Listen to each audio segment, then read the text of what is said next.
बता रहे हैं, केंद्र शासित प्रदेश पुडुचेरी में कांग्रेस की अगुवाई वाली सरकार गिर गई है।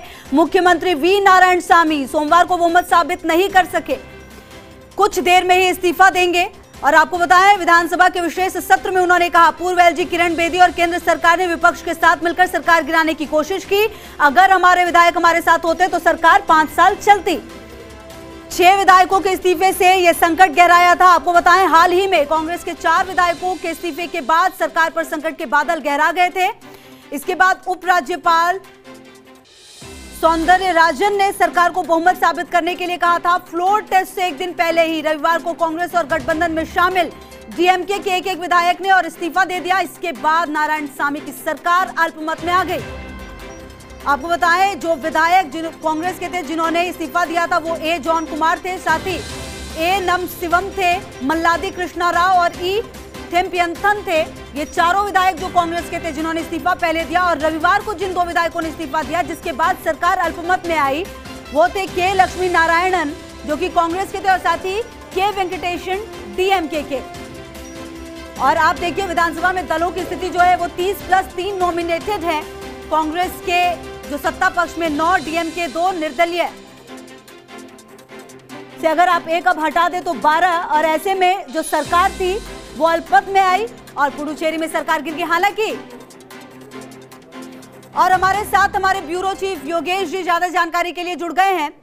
योगेश जी, वैसे सरकार गिरी, बहुत ज्यादा फायदा किसी पार्टी को होगा नहीं क्योंकि कुछ ही महीनों में यहां पर भी सरकार चुनना है, लेकिन कहीं ना कहीं ये जो राजनीतिक घटनाक्रम हुआ है उसको किस प्रकार से देखते हैं?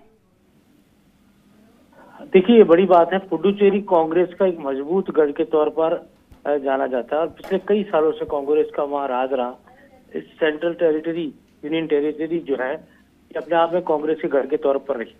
जहाँ कांग्रेस तमिलनाडु में सत्ता गंवा बैठी, आंध्रा में गंवा बैठी, तेलंगाना में सरकार कांग्रेस की नहीं आई और जो आसपास के जो भी दक्षिण भारत के राज्य हैं, केरला में भी कांग्रेस सरकार नहीं थी। वहाँ पुडुचेरी एकमात्र साउथ का ऐसा केंद्र शासित प्रदेश था जहां पर कांग्रेस पार्टी की सत्ता रही। तो ऐसे में ये हाथ से चला जाना कांग्रेस पार्टी के लिए बड़ा झटका है। और दूसरा सबसे बड़ी बात है कि भारतीय जनता पार्टी धीरे धीरे पुडुचेरी के जरिए तमिलनाडु के अंदर प्रवेश करेगी और आगामी दिनों में तमिलनाडु का विधानसभा का चुनाव होना है।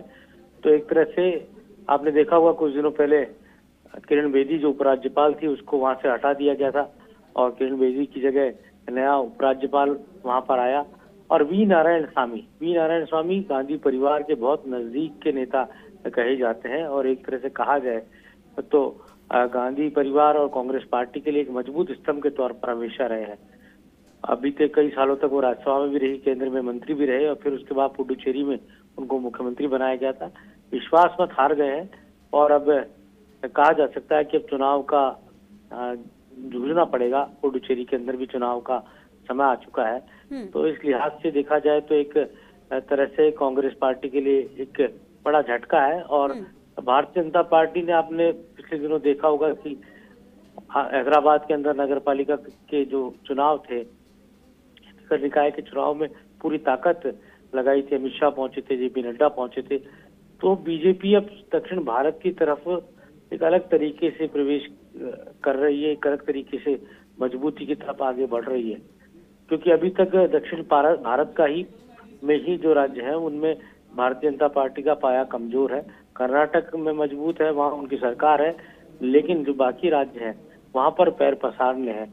उनमें सबसे अहम है पुडुचेरी के बिल्कुल सटा हुआ तमिलनाडु का जो राज्य है।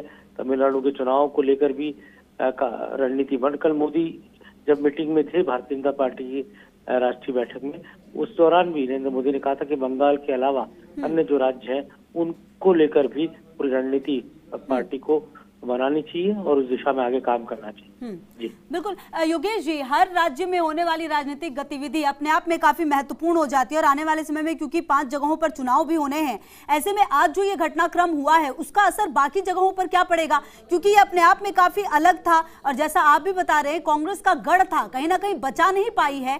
ऐसे में फायदा किस तरीके से बीजेपी उठाने की आप कोशिश करेगी इस समय में?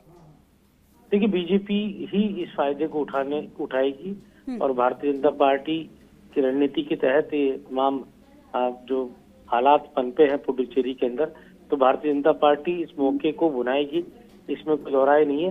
और आपने देखा होगा बीते कुछ सालों में नॉर्थ ईस्ट के राज्यों में, मणिपुर, नागालैंड, इस तरह से वहां पर सरकारों में परिवर्तन हुआ, मेघालय में परिवर्तन हुए, वहां चुनी हुई सरकारें अपदस्थ हुई और उसकी जगह पर गठबंधन सरकारों का निर्माण हुआ।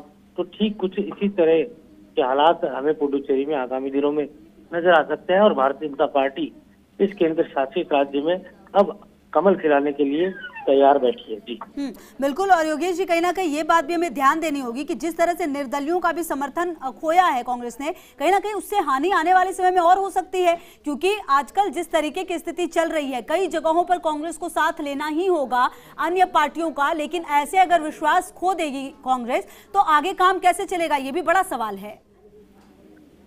दीपा, देखिए जिस तरह के हालात है पुडुचेरी के अंदर, उस हालात के मद्देनजर हम ये देख सकते हैं कि अब पूरी तरह फोकस न केवल कांग्रेस पार्टी, भारतीय जनता पार्टी, हमने देखा कि राहुल गांधी भी लगातार तमिलनाडु के दौरे कर रहे हैं, केरला के दौरे कर रहे हैं। तमिलनाडु के चुनाव से पहले राहुल गांधी वहां जाकर अपनी पार्टी की स्थिति मजबूत करने में लगे। कुछ दिनों पहले जब ये पुडुचेरी का पूरा घटनाक्रम चल रहा था, उस वक्त भी राहुल गांधी पुडुचेरी में जाकर आए थे, वहां के युवाओं से उन्होंने संवाद किया था। तो इतनी आसानी से कांग्रेस सत्ता वहां जाने नहीं देगी और मजबूती के साथ वहां पर काम करने की जरूरत है। लेकिन जिस तरह से भारतीय जनता पार्टी का आक्रामक रवैये के साथ आगे बढ़ रही है, वो अपने आप में बहुत महत्वपूर्ण है, बहुत ही ज्यादा महत्वपूर्ण है। बिल्कुल। और योगेश जी, मेरा आखिरी सवाल आपसे ये भी था, हमने जो जिन 5 राज्यों में चुनाव होने हैं, चाहे हम आसाम की बात करें, पश्चिम बंगाल की बात करें, लेकिन सबसे ज्यादा एक्टिव तो इन दोनों राज्यों में लगातार बीजेपी देख रही है, क्योंकि असम में तो उन्हें गढ़ बचाना है, पश्चिम बंगाल में वापसी आना है सरकार लेकर। लेकिन आज जो ये घटनाक्रम हुआ है उसके बाद क्या बीजेपी के लिए बहुत सारे स्कोप इधर भी खुल गए हैं? क्या अब इधर की तरफ भी जो ध्यान है वो शिफ्ट होगा और ज्यादा ध्यान दिया जाएगा? ये बात सही है। पूरी तरह दक्षिण भारत की और भारतीय जनता पार्टी का फोकस हमें नजर आता है। और जो पूर्वी भारत है, जिसे हम बंगाल कहते हैं, बंगाल से सटे त्रिपुरा के अंदर बीजेपी सरकार बना चुकी है। ये पूरी रणनीति के साथ हुआ। मात्र विचारधारा, मात्र परिवार जो बीजेपी का, उसने पहले जड़ें वहां जमा ली थी, उसके बाद सारा घटनाक्रम ये देखने को मिला। ठीक इसी तरह से इन साउथ के राज्यों के अंदर भी उसी रणनीति के साथ भारतीय जनता पार्टी आगे बढ़ रही है, क्योंकि यहाँ पर बिना गठबंधन के आगे नहीं बढ़ा जा सकता। तमिलनाडु के अंदर बीजेपी को किसी न किसी पार्टी के साथ गठबंधन करना होगा। डीएमके के साथ बीजेपी के रिश्ते अच्छे नहीं है और ना ही डीएमके के साथ उनके विचार मिलते हैं। तो निश्चित तौर पर बीजेपी यहाँ एआईएडीएमके के साथ अभी खड़ी है, तो आगामी दिनों में कुछ इसी तरह के गठबंधन को और विस्तार दिया जा सकता है। और पुडुचेरी में भी अब बीजेपी अब अपनी सरकार बनाने की और पूरा ध्यान लगाएगी, फोकस करेगी किस तरह से वहाँ भारतीय जनता पार्टी की सरकार बन सकती है। जो कांग्रेस से टूट कर आएंगे उन्हें बीजेपी पूरा खुला आमंत्रण बीजेपी की तरफ से दिया जा रहा है। तो निश्चित तौर पर ये कांग्रेस के लिए एक बड़ा झटका है और दक्षिण भारत में बीजेपी जिस तरह से बिल्कुल। चलिए योगेश जी, बहुत बहुत शुक्रिया आपका हमारे साथ जुड़ने के लिए और बातचीत करने के लिए। तो हमारे ब्यूरो चीफ योगेश जी तमाम जानकारी देते हुए, बताते हुए कि किस तरीके से इसका असर आने वाले समय में चुनावों में पड़ेगा।